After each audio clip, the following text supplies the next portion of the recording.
is back. Week 1 is here, but before Sunday, we need quarterback and tight end rankings for Week 1 2024 NFL season. Welcome to E&M Fantasy Football, where I combine industry-leading data, Vegas sportsbooks, and expert analysis to provide you with optimal weekly rankings for your utmost accuracy when setting your weekly lineups in your fantasy football league. I'm writing this on Friday night for Saturday's video. Expect more videos later every week for the other unit groupings like wide receivers and running backs. Begin with quarterbacks for Week 1, full PPR, but I'd like to preface this one with a brief rundown.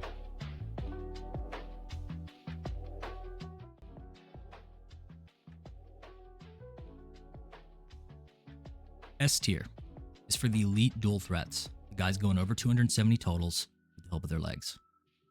A tier is for the other elite quarterbacks that are good for 260 passing yards, but aren't mobile.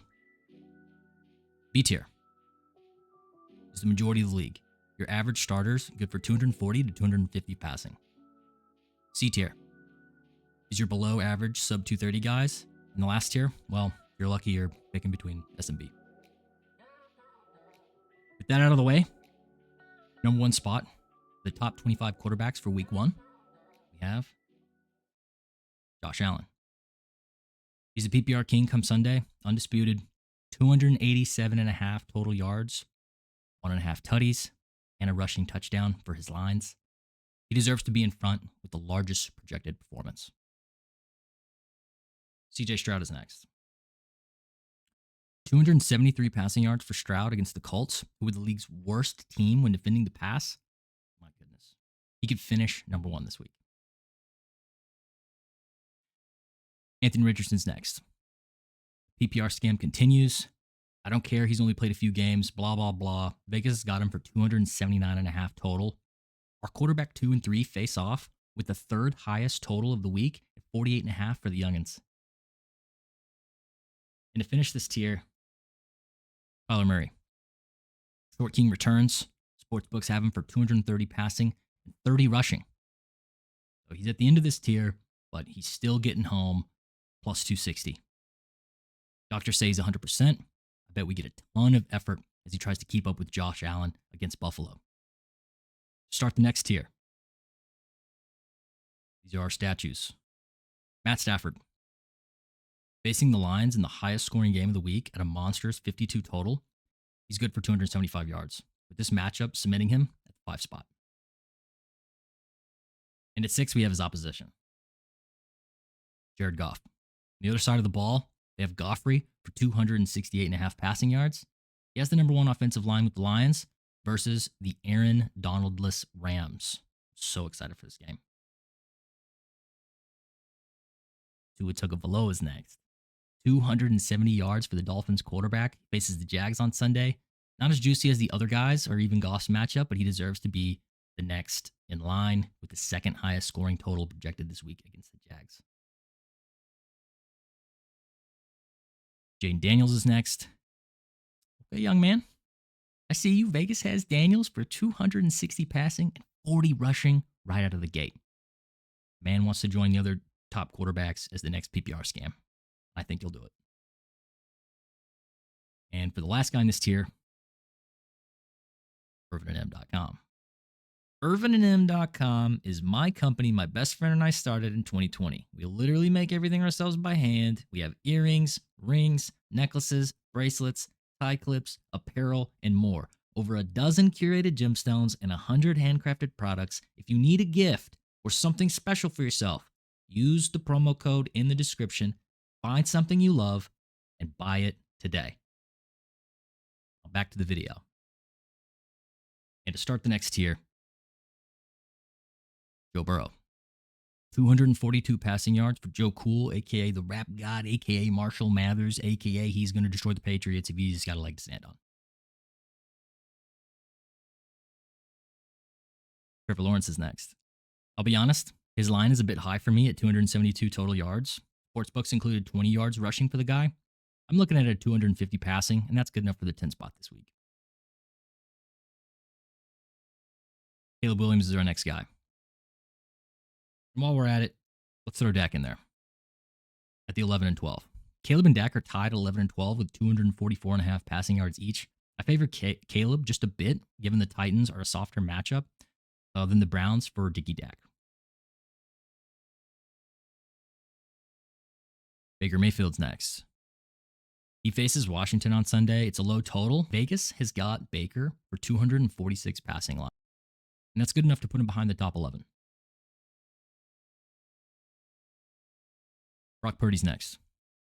He'd be higher if it wasn't a matchup against the Jets. Purdy should be good for his 233 passing yards, assuming his parents let him stay up late. Geno Smith is next. Seahawks had to have a handle on Denver this week. He's set for 237 passing. And I think we can count on that given how atrocious the Broncos are. And for the last guy in this tier, Kirk Cousins. Vegas has Kirk Chains for 247 yards facing the Steelers. It's hard to say if he's going to pick up where he left off and sling the rock for 4,000 yards, but I think 247 yards is optimistic. Start the next tier. Aaron Rodgers. The old man is back, but he faces San Fran. I'll need to see something before he moves from the middle here. But Vegas is optimistic with 234 passing for A-Rod. And this is where the pain begins. Watson's next. Cleveland Fondler is at 220 passing with 20 rushing. We don't feel good about it. His return to form has yet to be seen, and he faces the Dallas Cowboys. GL. Justin Herbert's next. If you noticed, we're quickly approaching the 200-yard mark. With Justin, he's at 228 passing, facing Vegas in the 4 o'clock slot. He has a ton of potential, but uncertainty remains about his health, and the game total for the worst of the week at a shocking 39 scoring total. Not good. Not good. Derek Carr's next. 231 passing yards for Old Carr facing Carolina to open the division. Seems better, but this game and the Saints' performance is going to be likely worse than better. And I know I said this is where the pain starts, but this is where you lose week 1. It's the start of the last tier. Bryce Young. Vegas continues to hate with the 202 passing for Bryce too nice. I think he can do better. This game between these two quarterbacks is tied for the second lowest scoring game of the week. Translation, don't watch it and don't play them unless something horrible has happened in your league. Sam Darnold's next. You didn't think it could get worse. Well, here comes Sam Darnold. Look, I might just hate Sam, but at 228 yards, a new team, and the fact that his team had him playing behind the rookie, give me Taysom Hill. Gardner Minshew's next. 216 passing yards. Isn't the worst on the list? There's only 2 guys left. Jacoby Brissett. In the worst possible situation, leading the worst offense in the league against one of the best offenses in the league. 207 yards passing for Jacoby. Bad. It's rough. Terrible. And for the last quarterback,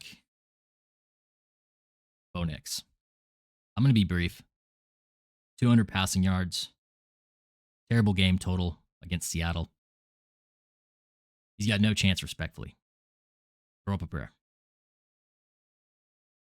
That is your top 25 quarterbacks. Next is the top 20 tight ends for Sunday. Starting off the rankings with Sam Laporta. I hate to reiterate, but the scoring potential for this game, combined with his usage from last year, is set to be the tight end 1 this season. His line is set at a massive 54.5 yards. Trey McBride. 50.5 receiving is nothing to scoff at. McBride, like Laporta, is leading the new era of next-gen Travis Kelce route-running monsters. And to wrap up the guys going over 50, the top tier, Dalton Kincaid. He's just over McBride at 51.5 receiving. While his significance in his offense matches the other two, I think this week's position at 3 is more based around the lack of talent around Josh Allen rather than Kincaid's talent as their tight end 1. Start off the next tier, Evan Ingram. My man deserves more credit. I feel like he doesn't get a lot of love. He's been a target machine for Trevor. The yak yards and consistency cements the number 4 spot for Ingram at 46.5 receiving, except for the Miami game. George Kittle's next. Only 41.5 receiving for the Niners' living legend. The Niners' offense is slower than league average and star-studded. But if you have Kittle and you don't start him, he'll go for 70 yards and 2 touchdowns.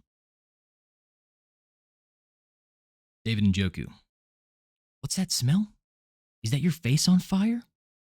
No problem. If you're David Njoku. If we didn't think this guy's a freak of nature, this dude is something else. I'd have him at number 4 above Ingram if he wasn't facing Dallas. 43.5 receiving for Cleveland's big man.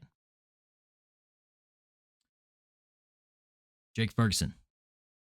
The tight end on the other side of the ball facing the Browns defense at 425 slot on Sunday. Cleveland is still the number 1 defense, but I think Jake is good for his 40 yards receiving line with Vegas. If you're lucky, a touchdown. Now I'm going to be real with you. From this point on, it's going to be rough. Top 7 compared to the bottom 13 is brutal. And so on down the list. But to finish this tier, Kyle Pitts. Look, this is a tough spot for me. His line's set at 44 receiving yards, but I'm going to shoot you straight. I don't trust him one bit. I don't trust Atlanta. He's demonstrated his skills and physicality, but we've got to see some production, or he's dropping dramatically down the list. And to start the next tier, your last hope of anything reasonable at all, Dalton Schultz. High-powered offense, amazing game total, perfect matchup against Indianapolis, and yet he's still only slated for 33.5 receiving. Take what you can get. A lot of favorable things for him at the number 9 spot. Brock Bowers is next. I don't care that he's a rookie on a terrible team with a terrible quarterback. He's slated for 34.5 yards, and if you think it's risky, reserve your judgment until you hear the next few names and lines. And for the last guy in this tier, Taysom Hill. It is at this point that I'm willing to gamble. If Taysom Hill is listed as a quarterback/tight end in your league, this is your last chance before you're in serious trouble week to week. To start the next tier, Jonnu Smith. There's a lot of hope in this matchup with Miami taking on the Jags. His line doesn't show that hope, but if there was a game for him to exceed expectations, then it's here. And that's more than we can say for the others below. 24.5 yards, said a prayer. K. Dotton. The offense is decent with Baker and the Bucs, and Washington's a soft matchup. But at 25 yards at this line, we'll take the spot at 13 for those good points, and that's it. Pat Freiermuth. Terrible offense, terrible game total, terrible line, 28 yards. Hunter Henry, terrible offense, terrible game total, terrible line, 27.5 yards. Cole Kmet. I mean, what are we doing? 21 receiving yards seems insulting, to be honest. I think he could go over easily, but he could also get 5. Tyler Conklin. 28.5 yards is okay, but I fear it's too optimistic facing the Niners. There's a lot of talent on this team, and Conklin is probably last on that list, respectfully. And for our last man in this tier, Juwan Johnson. Terrible game total, division rivals. This has the markings to be a filthy pile of garbage. 25.5 rightfully stinks. And from here, RIP. Zach Ertz. Does he still have it? Will he showcase Ertz so good it hurts, or will we just be left in pain? 26 receiving facing Tampa's defense says just pain. And last and least, I had to look this guy up. And I'll be honest, I don't care who he is or who he plays for. Do not start this fool or anyone below Taysom Hill for that matter. As new talent enters the NFL every year, we can only hope for a youthful infusion of tight ends because the list of viable starting tight ends is atrocious. But there it is. I sincerely hope this helps everyone watching. Comment below what you think of this week's rankings. Are you scared? Are you going to do good? Let me know. Thank you for your time. And if you want to support the channel so I can keep making videos like these, subscribe and turn on post notifications so you can see all the videos each week before submitting your lineups. It's free, so it's a good value. And if you want to support me, check out my store, www.ervinandm.com. I have two passions, fantasy football and small business. We're a two-man show at E&M. We take pride in the quality and craftsmanship of our products. There's no better way to support me than buying a gift or something special for yourself. Everything is handcrafted from limited stock by us here in North Carolina. We ship anywhere in the U.S. Don't forget to use the promo code in the description. Thanks again. If you're still with me, pass the video. See you in the comments in the next video.